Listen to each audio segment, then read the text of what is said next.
Okay, good morning, everyone. Happy Friday. The weekend is here.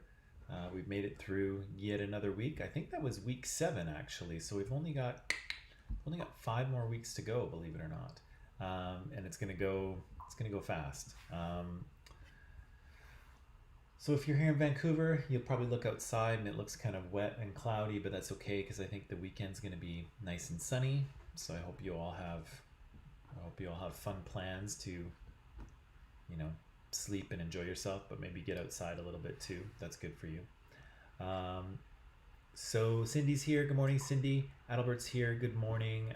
Good morning again, Casey. Aliana's here. Good morning, Aliana. Karen's here. Hello again, Karen. Pearly's here. Hello, Pearly. Mashid is here again. Hello, Mashid. Good evening, Ella. Thika's here. Good evening to you. Carmen's here. Hello, Carmen. Lily's here. Hi, Lily. Min is here. Hello, Min. Hello, Jenna.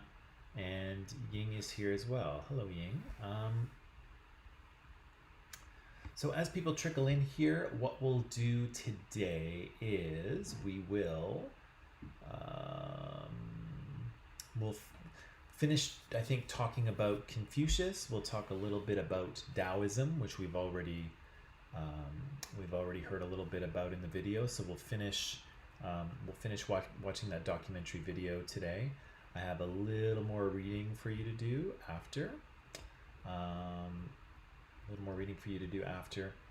And then I think that will probably be it for today.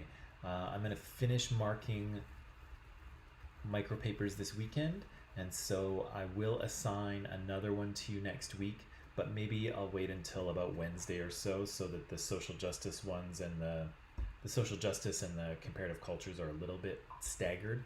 But we'll probably do both of those, and I may give you a little bit of class time next week to work on that micropaper, just because we are hello, Sabrina, and Shafan, good morning. I may give you a little bit of class time next week to work on those, because I think we're on track in terms of what I want to cover, but in terms of assignments, we're a little behind, so we've got to catch up a bit. So I'll give you some time to do that next week. Okay, well, that said, let's jump in, okay? So obviously we are talking about China right now. Oops, we're talking about China. And we said that there's a large number of dynasties that composed Chinese history going back about 4,000 years, all the way into the 20th century, which is quite remarkable. And when we last talked about these dynasties and the order in which they came, we talked about the Jia, and then the Shang that came after that, and then the Zhou that overthrew the Shang, and then of course the Zhou eventually get overthrown by the Qin. We said that the Joe Dynasty, when they came to power, they did a few things, right? They created a new capital at Luoyang. They convinced the people that the Zhou king should be in charge because they'd been given the mandate of heaven. And of course, they created this Zhou kinship feudalism system where the Zhou rulers sent out family members to rule over the countryside, kind of like little mini kings, right? They had little fiefdoms, as they call them. But we said eventually that started to break down because most of those power relationships were really family relationships, right? The relationship between the Zhou king or the Zhou emperor and the guy ruling the countryside to the east, that relationship was a family relationship, right? And so they cooperated, but as the years went on, those family relationships started to become more and more distant, and so all of those individual rulers started to they kind of wanted to do their own thing. They wanted to rule their own area. They didn't want to listen to the Zhou emperor, and so as a result, all of these sort of mini kings start fighting it out, right? And we enter into this period called the Warring States, where all of these different kind of mini rulers are fighting for dominance, right? And eventually the Qin are going to be able to unite all of these states under one dynasty again in 221 BC. Now that brings us to this gentleman here, Confucius, right? Because Confucius is around during this later Zhou period, I believe. And so he grows up in a world that is constantly, oh, good morning, Sam, and good morning, Manish. He grows up in a world that is kind of constantly at war, right? This warring states period, people are constantly fighting with each other. And so it's kind of interesting because in a way, he's trying to answer the same question that the Buddha was trying to answer in India, right? Remember, Siddhartha Gautama left his fancy palace. He went wandering through the world and he saw, gosh, people, there's a lot of suffering out here. How do we escape from this suffering, right? How do people escape from cycles of suffering in their life? And Confucius kind of does the same thing, right? He's kind of wandering through his world, seeing a lot of warfare during the Warring States period. And he says to himself, how can we create a society that is stable and peaceful and good for all? Good morning, Jimmy. How can we create that type of society? And so Confucius and Buddha are answering a very similar question, right? How to, I guess most simply, how to end human suffering. And the Buddha kind of looks inward and Confucius looks outward, but they both answer a very similar question in different kinds of ways, right? So we started watching this. We started watching this video yesterday, and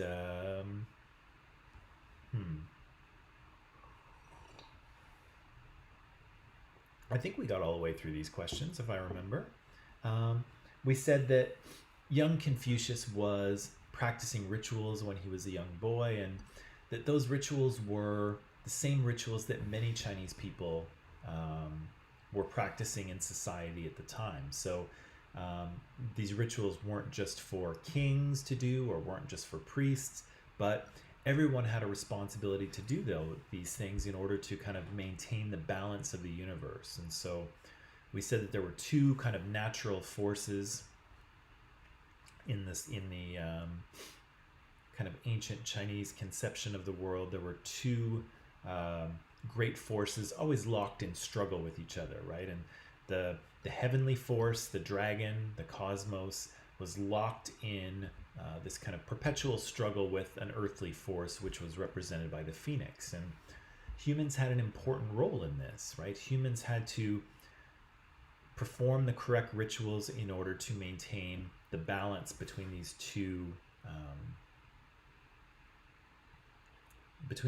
forces. And so the documentary told us that Confucius kind of struggled with this as a younger person because the idea of the universe and the rituals that were supposed to bring balance weren't really reflected in his regular life. It seemed like regular life was chaotic with lots of wars going on. And so he kind of wondered at the value of these rituals when they were supposed to keep the cosmic order, but they didn't seem to be doing anything for the earthly order because the earthly order was chaotic and messy. And so I asked you a really quick question here just to sort of reaffirm what we already knew, that intensive agriculture allows people to specialize in other things. And for Confucius, it allowed him to sit down and think quite a bit, right? We said that Confucius encountered Taoist beliefs in his life. The Taoists were fairly prevalent in the day of Confucius, and so he was exposed to their beliefs. And they believe, of course, that the universe operates according to the way, right? The way is this kind of force, this principle of universal order, and that man cannot change the Tao, man cannot affect the Tao. Man has to figure out a way to live in alignment with it, right? And hello, Lim. Man has to learn how to abide by the Tao and to live in alignment with it. And so human societies were really a move in the wrong direction, right? They were trying to create something artificial that was in conflict with this universal force, that was in conflict with the Tao. But of course, the video told us that Confucius wasn't happy with this, because what does that mean, right? If there's this universal force that controls all things and humans have no say in it, then why should a human bother to do anything at all, right? Why should humans worry about their actions when they have no control over anything, right? So Confucius felt that human agency, that human actions were significant, right? Human actions were important. And so he kind of moved away from the Taoist ideas and tried to create some of his own. And in doing so, he wound up looking backwards, right? He wound up looking back into history at the early days of the Zhou emperors, right? So he, one of the things they said in the video was that, yeah, the past was a reservoir of truth. And so if you want to understand the present, you need to understand the past. And that statement should resonate a little bit with you, because in part, that's exactly what this course is about, right? We're doing the exact thing that Confucius said that we need to do. If you want to understand what's going on right now, you have to understand what happened in the past. And hopefully that will happen as a result of this course. But that's exactly what Confucius was saying, right? He was saying that we have to look backwards in order to properly look forwards. And so Confucius read all of the writings of Chinese history from the Shang Dynasty and from the Joe Dynasty that came before him. And one of the things that he latched onto, one of the ideas he latched onto was this: do everything in accordance with humanity. And we'll talk a little bit more about that word humanity in the video today. That's going to come up again. And so he felt that these early Zhou kings were, and the society that they created was kind of a model for what he wanted to create again, right? They were sort of a golden age when everything was really great and society was really orderly and respectful and good. And so he wanted to find a way back to this earlier version of society. So this version of society that seemed to exist at the time of the early Zhou kings. He said, how can we get back to that, right? How can we bring that forward into the present? And so part of the answer to that question was ancient rites and rituals. And so at the time of the early Zhou kings, there were these ancient rituals that were performed and practiced. And Confucius started to think that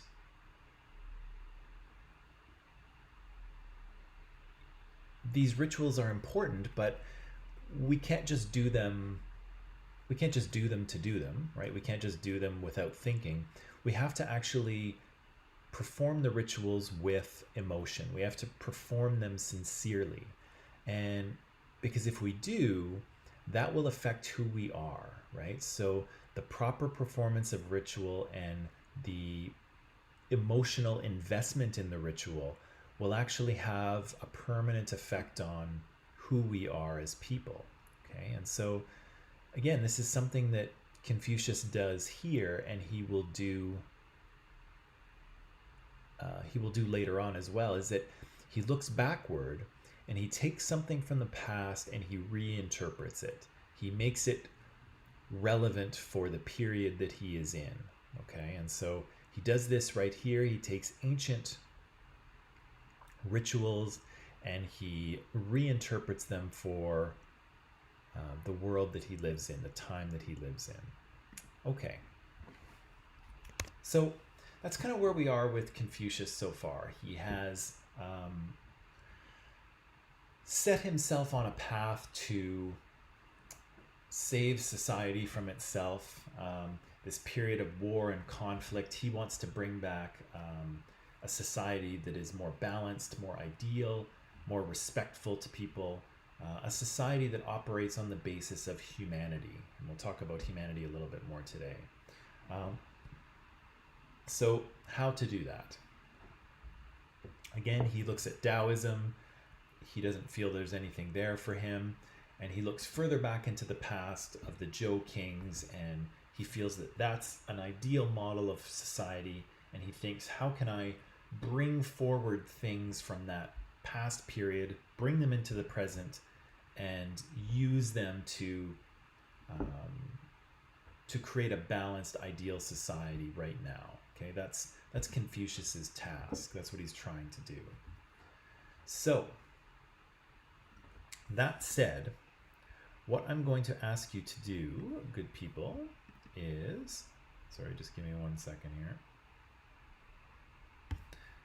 Yes. What I'm going to ask you to do is to watch the rest of that video, okay? So I'm going to go to Microsoft Teams here.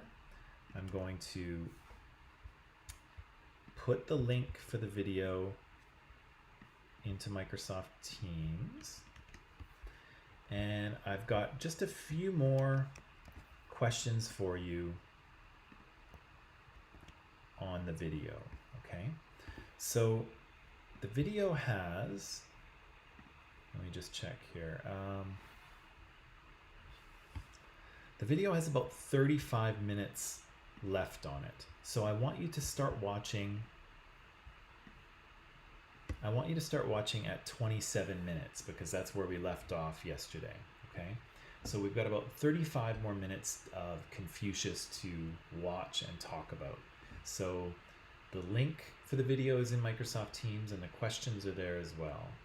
So again, what I'll ask you to do is I'll let you watch the video and then we'll take a quick break afterwards and then we'll come back and talk about what we've seen and what we've heard from that video, okay? So we've got about 25. How about we'll meet back here at 11:10, okay? So that will give us about 35, 40. That'll give us about 47 minutes or so to watch the rest of the video, answer the questions, have a break, and then come back here, okay? So go to Microsoft Teams, watch the rest of the video, and enjoy it. It's very, very interesting. Again, we're dealing with a really fascinating ancient culture with a very long history, just like India. Watch the video, answer the questions, come back here at 11:10 or so, and then we'll talk about it, okay? So go enjoy the video, and I'll see you in just a little bit, okay?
Okay, people, and we're back.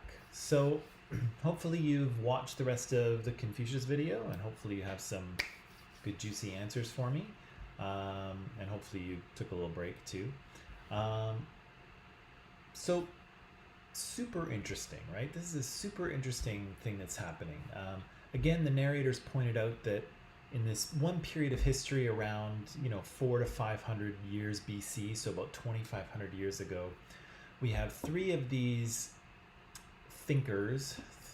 three of these thinkers who are thinking thoughts. Sorry, this is a lot of thinking thoughts that actually greatly influence the lives of future generations to the point where we are still talking about these three guys today, right? And so she's talking about Socrates, who we'll talk about in a couple of weeks probably. She's talking about the Buddha, who we've talked about, and she's talking, of course, about Confucius, who we're looking at the moment. One of the things that's really interesting about Confucius and what makes him different from the Buddha, we said that both of these guys are looking at the societies they live in and trying to figure out how to make them better, right? How to make people's lives better overall, right? And we said that the Buddha kind of looks inward and says that suffering is about desire and you need to free yourself from attachment and desire, and that will lead to enlightenment and nirvana, right? And so the Buddha's approach is interesting because, one, it doesn't really involve God or gods at all, right? Truth doesn't come from the God. Nirvana doesn't come from the God or gods. All of your coming to a place in your life where you are enlightened and you are in nirvana is kind of totally up to you, right? You just have to do the inner work and you can get there on your own. The gods aren't involved, which is kind of an interesting thing to happen for that period of history. So the Buddha kind of takes a very different path. But the Buddha's path is still one that is connected to the spiritual and the supernatural, right? Because the Buddha is still talking about this process of death and rebirth, right? This transmigration, this reincarnation, and you can free your soul from it. So he's still talking about supernatural things, but our friend Confucius here really isn't talking about any religious things or any supernatural things at all, right? He's not talking about the gods. He's not talking about the order of the universe. He seems to have rejected these Taoist ideas about the way and the force. He is entirely secular, right? He is entirely non-religious. He is talking about how human beings, regular mortal human beings, can make life better for all other human beings. And the supernatural elements or the gods, they're really seemingly not part of his ideas at all, right? So that's very, very interesting. And that's more in alignment with what Socrates is saying in Greece. But we'll deal with him a little bit later. So again, Buddha and Confucius have some similarities in terms of trying to alleviate human suffering and to create a more peaceful, good society. But the Buddha is still thinking in terms of the supernatural and the spiritual, whilst Confucius is thinking about things in an entirely humanistic and secular fashion. Stuff is super interesting. Wow.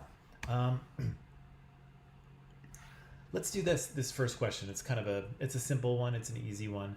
But how does Confucius feel about music, particularly K-pop? Not K-pop. What are Confucius's views on music? What does he think about it?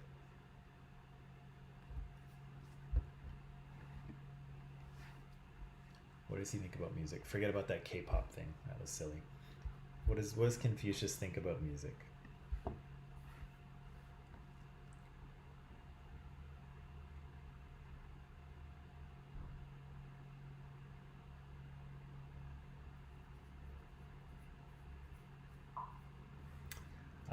KC says, He believes that music had the power to harmonize and transform an individual. Yeah. So, and he's not just talking about listening to music, he's talking about performing it, right? About playing an instrument. And so we see the narrator, she's playing those bells. We see various other stringed instruments being played. I don't know what they're called, unfortunately. But he says, yeah, music can transform and harmonize an individual. So again, it's for him, for Confucius, the performance of music, playing an instrument, is just like conducting rituals or conducting rituals, but sincerely, right? With positive emotion. What you do externally with positive emotion can change who you are inside. And so he says you can do that with ritual, but you can also do it by playing music, right? If you play music sincerely, it can actually change who you are inside. Yeah, with positive energy. Yeah, very interesting, right? And so at this point in the documentary, the narrator, I guess, the narrator comes to an understanding of what Confucius's mission really is, and maybe he does as well. And so, what does Confucius want to do? What is his main goal? What is his main goal in this story, Confucius?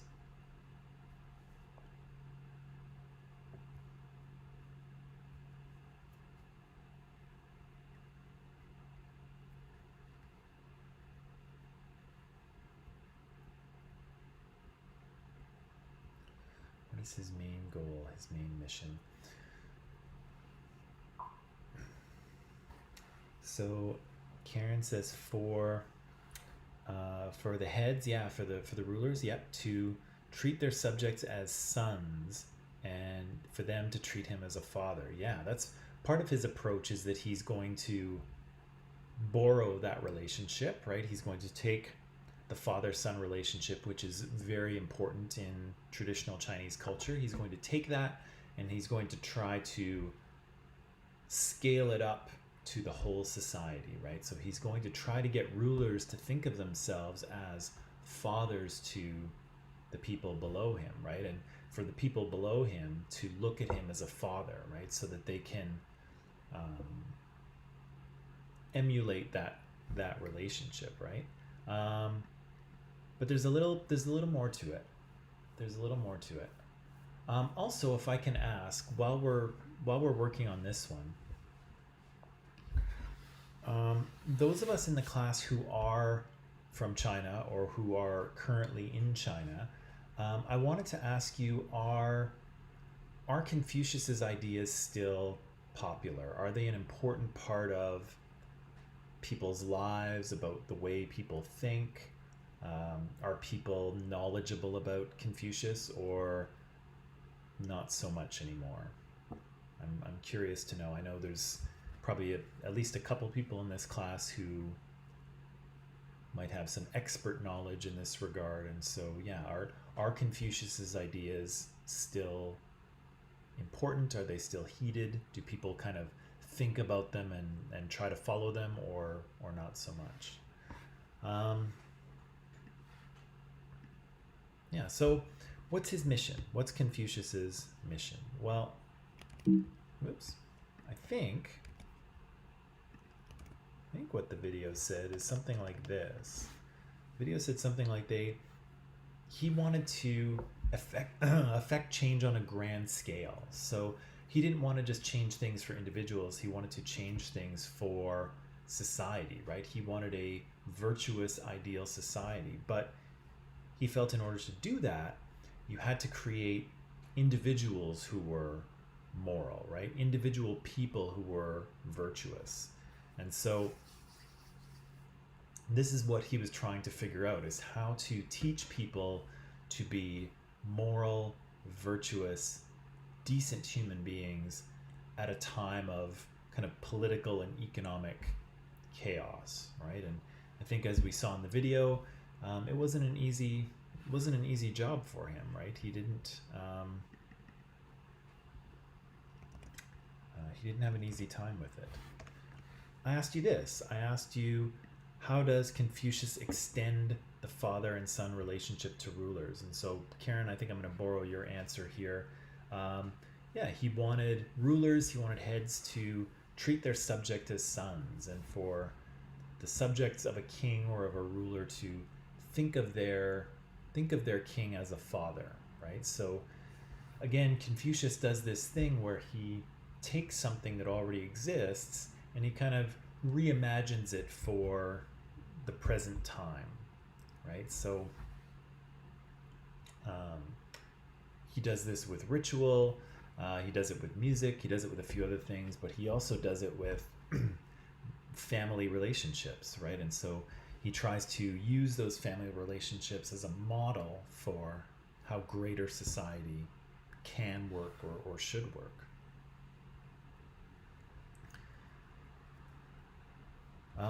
What else? Anything more for that one? I'll give you a minute there if you want to add something to that.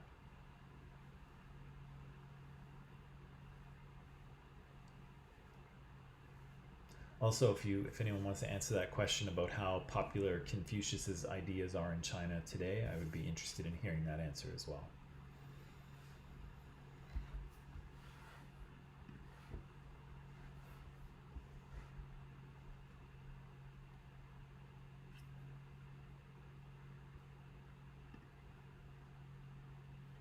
No, that's it.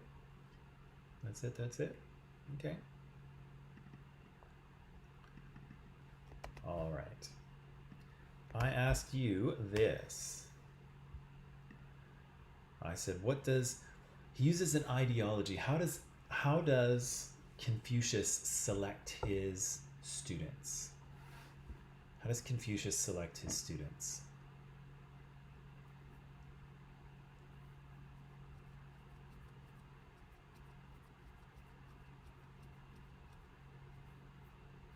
Randomly? By how good looking they are? They give him some money, on the side in a little envelope. Hey, Confucius, here's $100. KC says, yeah, so he accepts students from even the poorest backgrounds, right? So money is not an option for money is not an issue for Confucius, right? So he doesn't really worry about how rich or how wealthy his students are. Karen says they come from all social classes and righteous, right? So he's looking for people. Money doesn't matter, social class doesn't matter. He just wants them to be righteous and virtuous, but also men, right? So we're probably dealing with a period of cultural history where there's a pretty big inequality between men and women, and so men are the ones in control of society in many cases. They're in the productive role, and so Confucius doesn't seem to be too interested in the sort of education of women so much. So all of his students appear to be men, but they need to be righteous, they need to be virtuous, but their social class or how wealthy they are, it's not really of interest to him, right? So if you're in social justice with me, you may have caught the narrator use the word meritocratic or meritocracy, right? And we've talked about that in social justice, the idea that people are rewarded or people get what they want based on merit, right? Based on hard work, based on their ability to do something, right? So Confucius is choosing students by merit, right? How smart they are, how virtuous they are, how determined they are to achieve the goals that Confucius wants to achieve, right? So he's not just picking people from high social classes or rich people. He's picking people who are intelligent and who really want to make a difference, right? That's who Confucius's students are. And that'll probably pay off for him a little bit later. So how do these group of students sharpen their intellectual skills? So the narrator tells us that Confucius tries to start a political career. It doesn't go very well for him. Apparently, he's sounds like he's very difficult to deal with in politics, and so he is unsuccessful as a politician. But he gathers together this group of students, and he kind of travels the countryside with them, trying to educate leaders around China with his principles. So how do his students go about learning and sort of becoming more knowledgeable and more intelligent? How do they do that?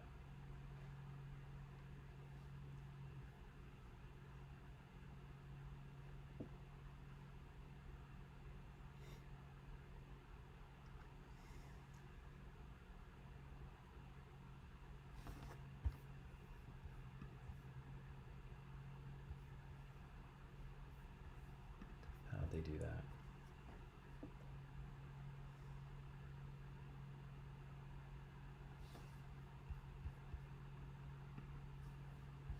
Do you remember what they said?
So Carmen says, so through their thinking ability, yeah. So these students do a lot of thinking, that's for sure. So that helps them out. Casey says the challenges they experience force them to engage in urgent debates, such as proposing solutions to problems and having intellectual discussions. Yeah. So these concrete image thinking. Yeah. So these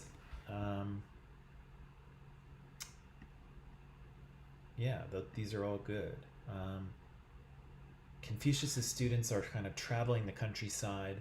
They're trying to teach Confucian principles, and they're encountering all sorts of different people in different situations, right? And so it leads them to ask questions that are difficult to answer, and then try to debate them and try to come up with a logical answer. And so you heard one of the questions they mentioned in the video was, is it good to serve a corrupt master if you feel you can make a difference, right? And so again, think about Donald Trump, right? If Donald Trump wanted to pick you to do something in his White House, to have a job in his White House, is it better to say no if you don't like or respect him? Or is it better to say yes with the idea that maybe you can make things better from the inside, right? And so that was one of the questions that they mentioned in the video, right? But yeah, they do a lot of thinking, concrete image thinking, if you will, and they encounter all of these new scenarios, and the students have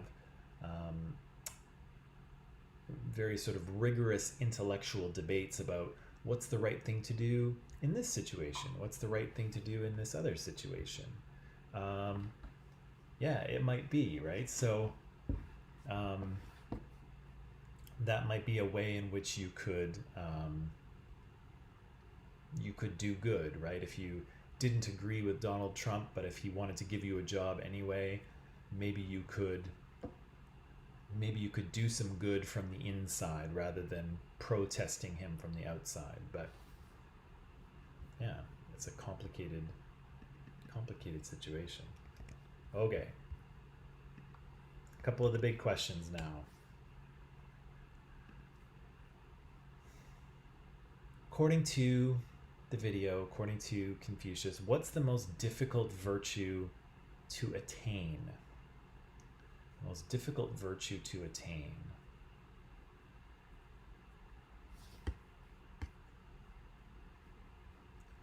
What's the most difficult virtue to attain?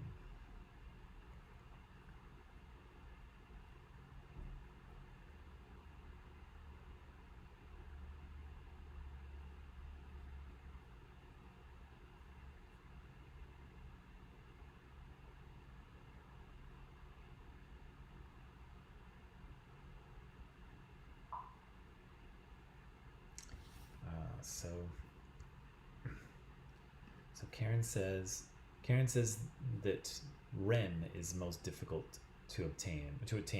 I'm sure I'm pronouncing that wrong. Those of you who speak Mandarin, I apologize. But in the video they say Ren is the most difficult to attain.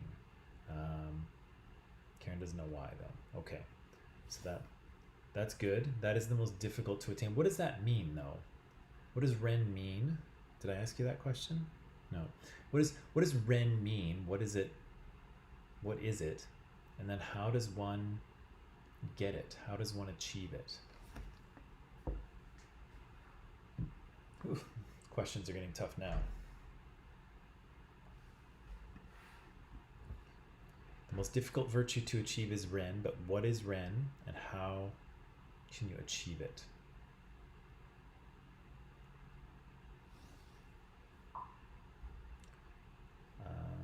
So Carmen says it's a moral sentiment. Yes. So a sentiment is kind of like a feeling, and it's a feeling of morality, right? A feeling of, yeah, it's a moral feeling, that's for sure. What is Ren though? How do they? The narrator there, Bettany, she's sitting there on a bench. She's talking to that professor from I think Beijing University. I'm not sure what his name was. I've forgotten. She's talking to him, and he's explaining the translation of Ren, what it is.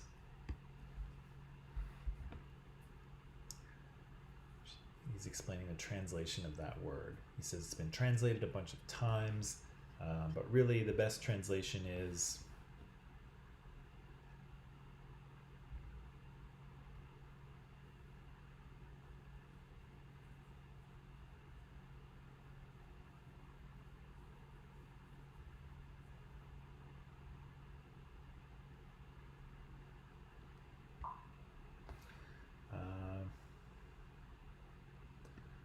okay, so Aliana's going to go, you should not hear or say anything bad, and that's how you achieve it. I think you might be onto something with your not saying anything bad. I think you might be kind of getting closer. Yeah.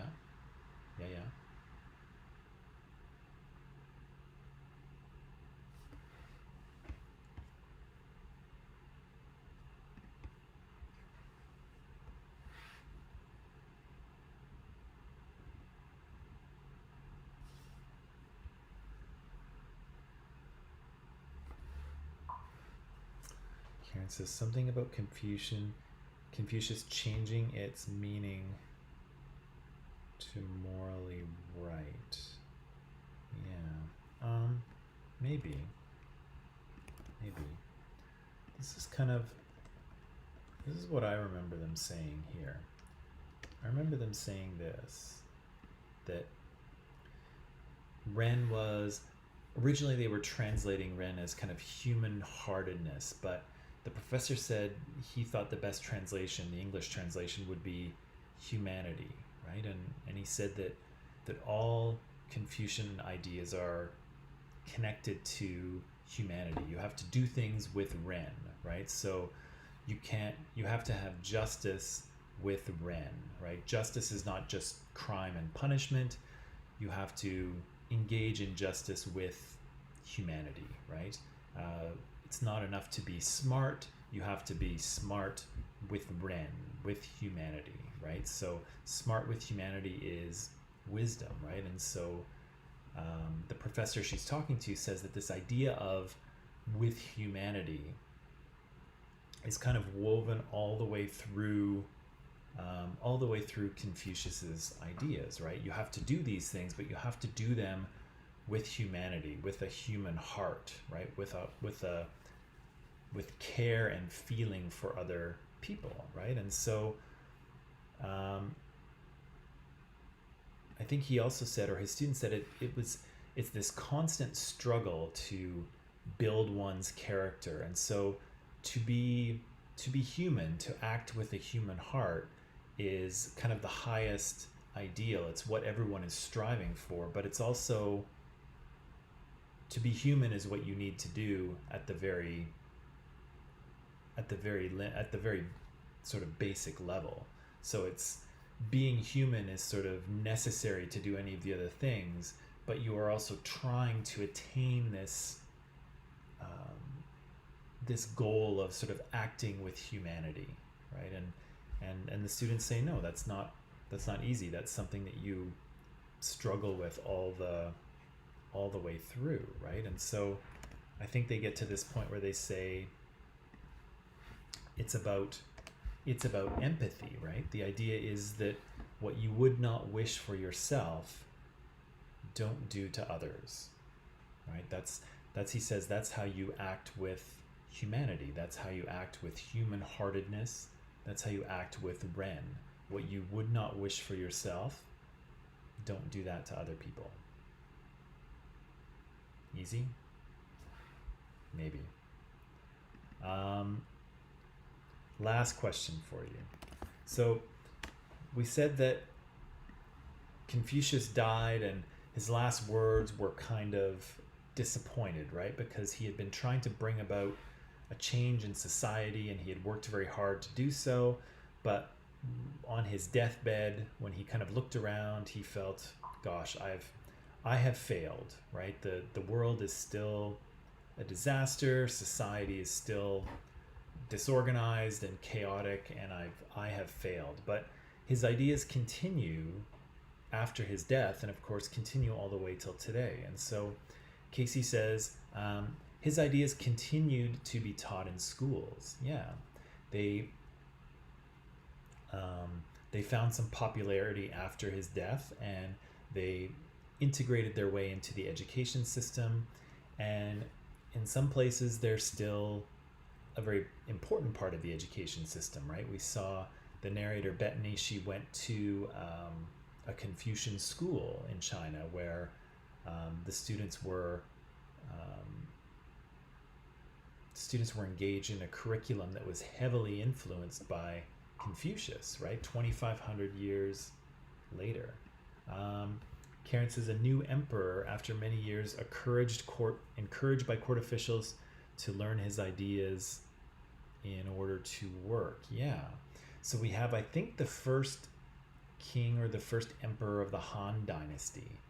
And one of his advisors says that, the king that you're replacing, that king was really brutal, right? He ruled with violence. And so maybe you would be more loved by the public.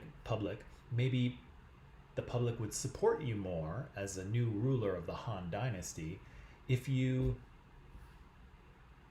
didn't rule with violence. What if you ruled with empathy? What if you ruled with virtue? And so then Confucius's ideas were suggested to this king, and he began to rule in that way and start to educate people in that way as well. Now, that kind of idea of deciding that violence isn't a good option and deciding that maybe virtue is a better option, does that remind you of anyone?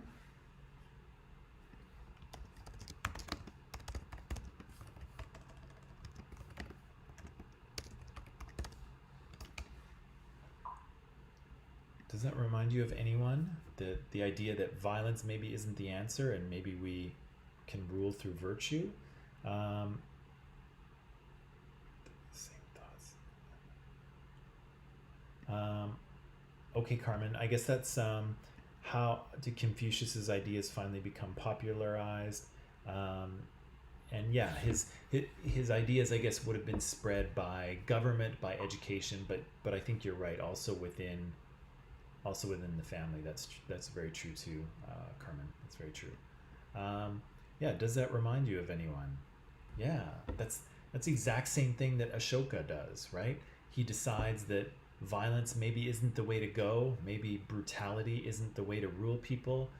Maybe he can rule people through kindness and virtue and logic, right? And so here, the first, and we'll get to that, I guess, next week, the first king of the Han Dynasty, the first emperor, decides, that last guy was ruling through violence. Maybe I will attempt something different. And so he uses Confucius's ideas to help him bind his empire together, and they spread, right? They become more popular from there.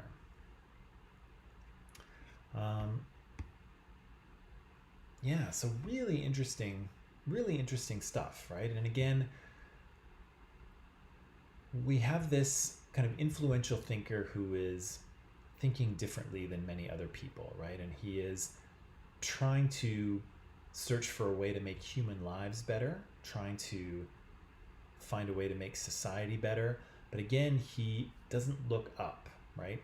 Thousands of years, even at the same time as him, but in times previous to him, people were looking up there, right? The source of morality, the source of power, the source of all good, would come from the heavens, would come from the gods.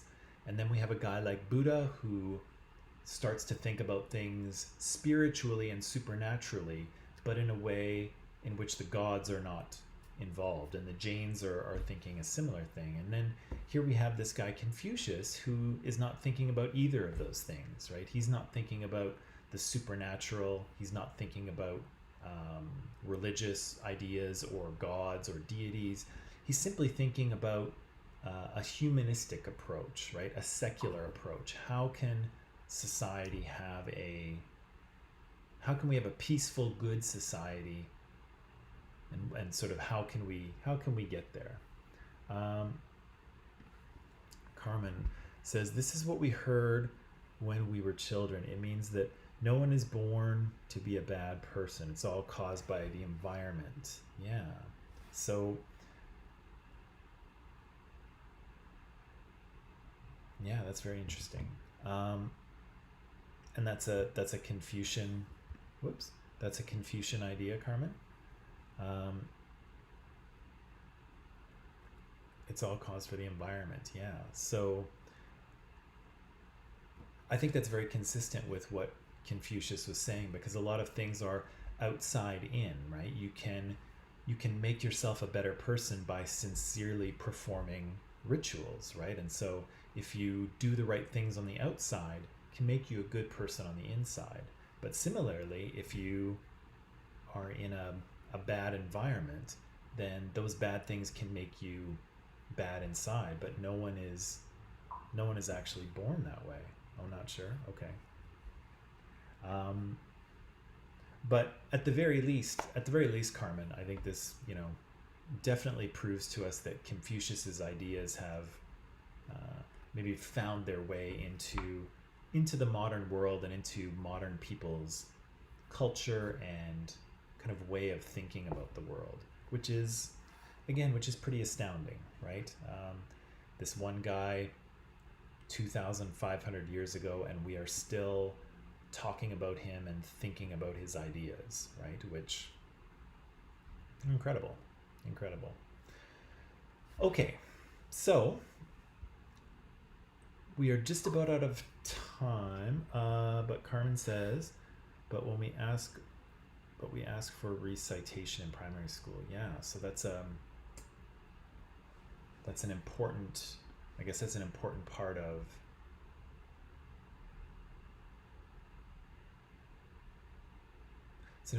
I guess, having empathy for people, right? we said that, or one of the things that Confucius said, I think, was this, right? What you would not wish for yourself, do not do to others, right? And so I think that most people would not want people to think that they were bad people, right? So I think there's this statement here, Carmen, that you were asked to recite and to memorize, I think is very empathetic, right? That statement of, nobody is born a bad person is a very empathetic thing, I think, to say. Yeah, good. I'm glad you agree. Okay, so we just got a few minutes left. I will leave it there. On Monday, we will just sort of wrap up Confucius. We'll talk just a little bit about Taoism, because we just sort of we kind of bumped into it in the course of this video, but we'll talk a little bit about Taoism, and then we'll move on. We'll pick up Chinese history after that, and to be honest, I'm not sure how far in Chinese history we'll go. I still have to figure that out, but we'll pick that up next week. So until then, that's all I have. Those of you who were participating in the live chat, thank you very much. You did a really good job, and I'm was really interested to hear your answers. I hope you enjoyed learning about Confucius, and I guess that's it. And so I'll see you on Monday. Have a really good weekend. Try to have some fun, get some sleep, and enjoy yourself a little bit. And I'll see you Monday. Okay, so bye, guys.